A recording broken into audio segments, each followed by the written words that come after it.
Wilujeng Rayu pemirsa, berjumpa lagi bersama saya Ari Bayu dalam acara obrolan budaya Nusantara. Nah, kali ini kita masih membahas tentang lakon, cerita maupun tokoh-tokoh wayang yang ada di dalam pewayangan, khususnya wayang kulit Jawa.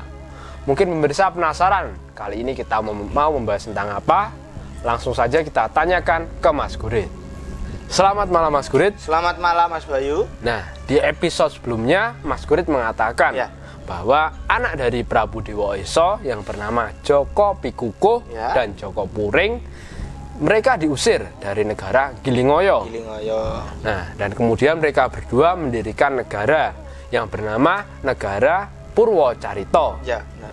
Nah, lalu apakah masih ada kelanjutan dari kisah tersebut? Oh iya Mas Bayu. Nah, setelah di episode kemarin kita telah membahas tentang Bathara Ludra yang menjelma menjadi seorang Brahmana, nama Brahmana Dewoso, kemudian dia bisa mengalahkan Prabu Buddha Kresna atau Bathara Wisnu kemarin. Nah, setelah itu di situ Brahmana Dewa Esa tadi menjadi raja di negara Medanggili dan diganti negaranya menjadi negara Gilingoyo. Dia bergelar Prabu Dewa Esa.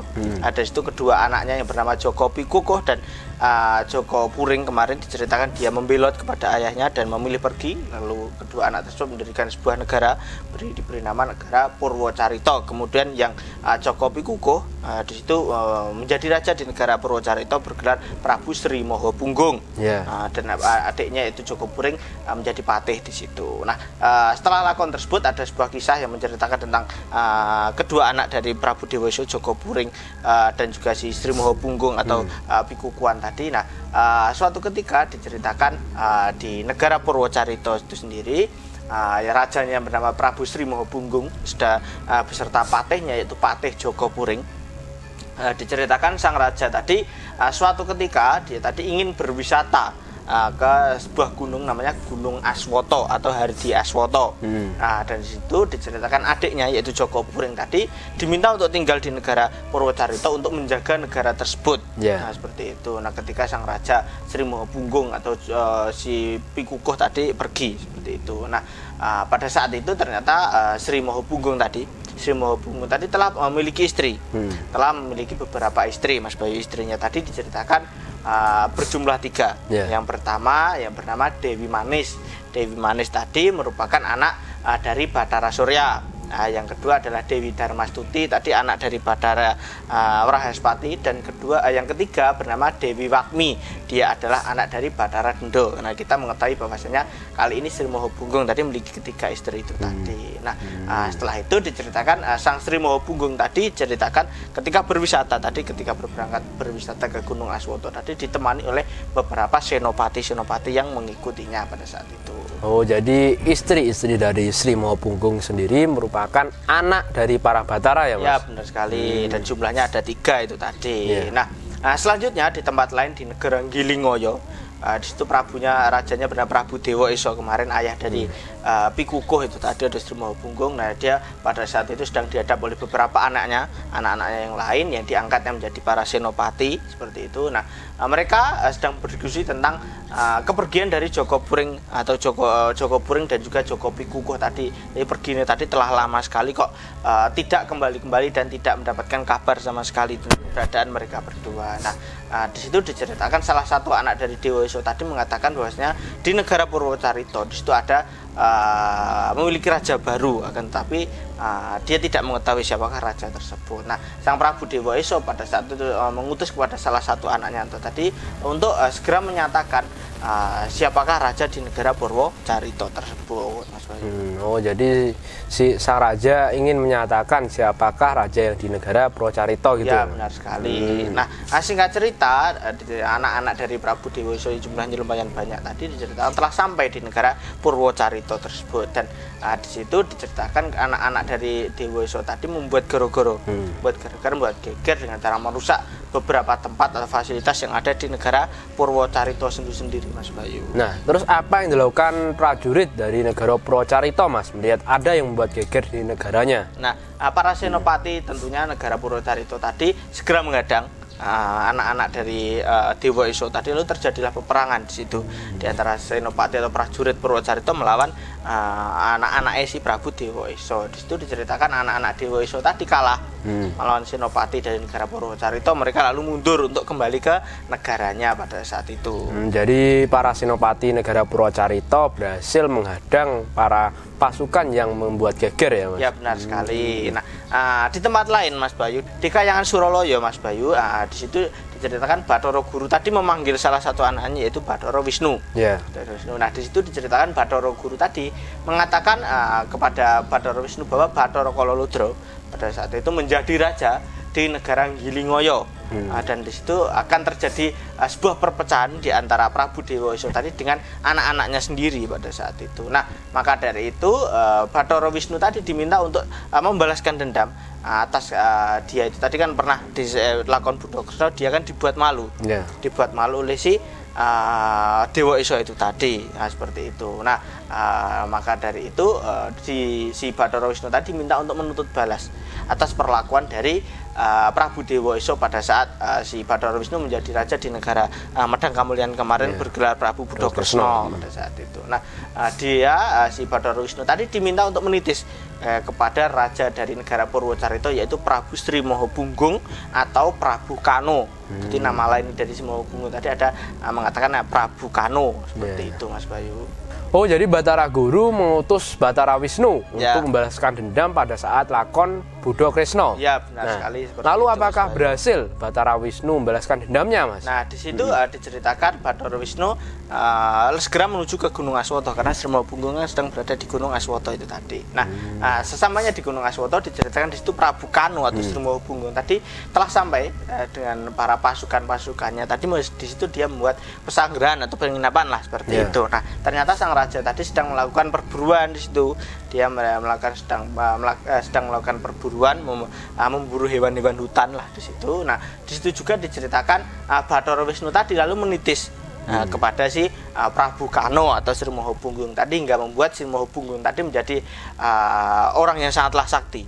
Orang yang sangat sakti Mandraguna hingga di situ pada saat dia memburu diceritakan hewan gajah, banteng, macan, garuda dan juga singa pada saat itu bertekuk lutut di hadapan si Prabu Kano atau Sri Mahapunggung itu tadi karena saking saktine itu tadi. Nah, sang Prabu Kano pada saat itu suatu ketika melihat sebuah cahaya di puncak gunung. Cahaya tersebut sangatlah terang dan ia pada saat itu ingin mencari tahu asal mula dari cahaya tersebut. Lalu dia naik ke puncak gunung dan terlihat di situ ada sebuah cahaya yang berada di sebuah candi, Mas Bayu. Jadi cahaya tersebut berada di sebuah candi ya, Mas? Iya, benar sekali, yang berada di puncak gunung. Nah, ketika sebentar, Mas. Sebelum Mas Guru cerita lebih lanjut, silahkan diminum dulu.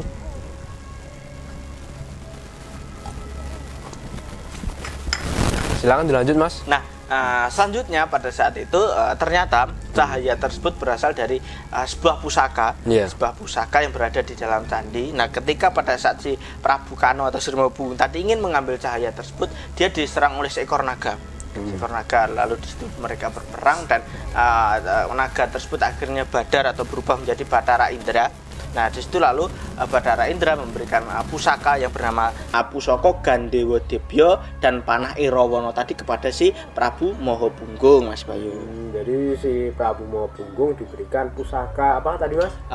Gandewa Debya dan Panah Irawana pada saat itu, Mas Bayu. Nah, setelah itu setelah memberikan pusaka tiba-tiba datang salah satu anak buah dari Prabu Sri Mahapunggung dari negara Purwocarito mengatakan bahwasanya negara tersebut sedang kedatangan musuh anak-anak dari Prabu Dewa Esa pada saat itu. Nah, sang Prabu Sri Mahapunggung pada saat itu diceritakan segera kembali ke negaranya karena negaranya sedang terjadi bahaya itu tadi. Nah, sang Prabu Dewa Esa sedangkan di negara Gilingoyo Prabu Dewa Esa tadi menerima laporan dari anak-anaknya tadi karena mereka gagal mencari tahu raja dari negara Purwocarito. Nah, sang raja pada saat itu diceritakan lalu memutuskan untuk berangkat sendiri menuju negara tersebut membawa beberapa pasukan. Jadi si Dewa Esa akan maju sendiri ya, Mas? Dan membawa beberapa pasukannya. Benar sekali, Mas Bayu, menuju ke negara Purwocarito itu tadi. Nah, singkat cerita pada saat itu sampailah si Prabu Dewa Esa tadi berpas-pasan dengan pasukan dari negara Purwocarito. Di situ malah terjadilah peperangan di antara kedua negara. Nah, para senopati dari negara Purwocarito tadi ceritakan kewalahan melawan si Prabu Dewa Esa. Nah, di situ Prabu Kano atau Sri Mahapunggung tadi akhirnya turun sendiri ke medan peperangan. Nah, dan diceritakan salah satu anak dari Prabu Dewa Esa yang bernama Anggiro dan Rugisto tadi diceritakan dia maju ke peperangan menghadapi Sri Mahapunggung. Nah, seperti itu. Nah, di situ diceritakan si Ragista tadi dia kalah melawan Sri Prabu Kano atau Mahapunggung tadi. Nah, lalu majulah si Raden Anggiro.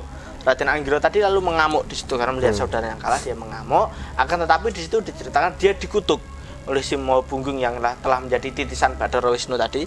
Dia mengutuk saudaranya sendiri yaitu Raden Anggiro tadi berubah menjadi seorang raksasa yang berkepala gajah pada saat itu. Nah, setelah mengetahui bahwasanya yang mengutuknya tadi adalah adiknya sendiri yaitu Joko Pikukuh yang menjadi raja di negara Purwocarito. Nah, raksasa yang berkepala gajah tadi lalu diceritakan memilih pergi untuk mokso kembali ke kayangannya. Dan raksasa yang berwujud gajah tadi menjadi dewa yang bernama Bathara Gana seperti itu. Kembali lagi ke wujud asalnya ya. Nah, salah satu versi Mas Bayu. Nah, salah satu versi asal mula dari Bathara Gana. Yang gitu. kita ketahui menurut Serat Pustaka Raja seperti itu. Nah, selanjutnya cerita tersebut Prabu Dewa Esa tadi melihat anak-anaknya kalah, dia lalu mengamuk. Dia mengamuk dan Prabu Sri Mahapunggung pada saat itu ingin menghadangnya karena pada saat itu Sri Mahapunggung tahu bahwasanya Dewa Esa tadi adalah ayahnya sendiri, Bathara Ludra. Nah, ketika pada saat itu bertemu dengan Sri Mahapunggung, di situ diceritakan Prabu Kano atau Mahapunggung tadi lalu menyembah di hadapan Prabu Dewa Esa yang merupakan ayahnya.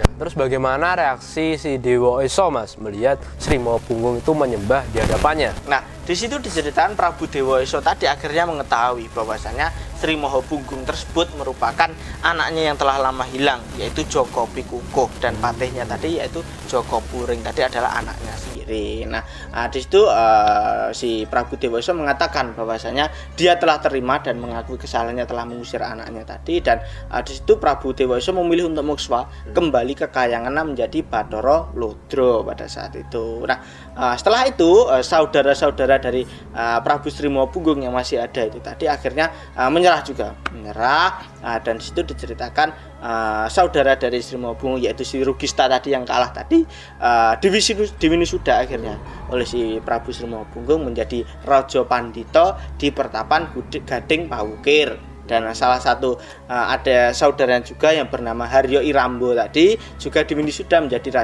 Raja Pandita di pertapan namanya Andong Dadapan seperti itu Mas Bayu.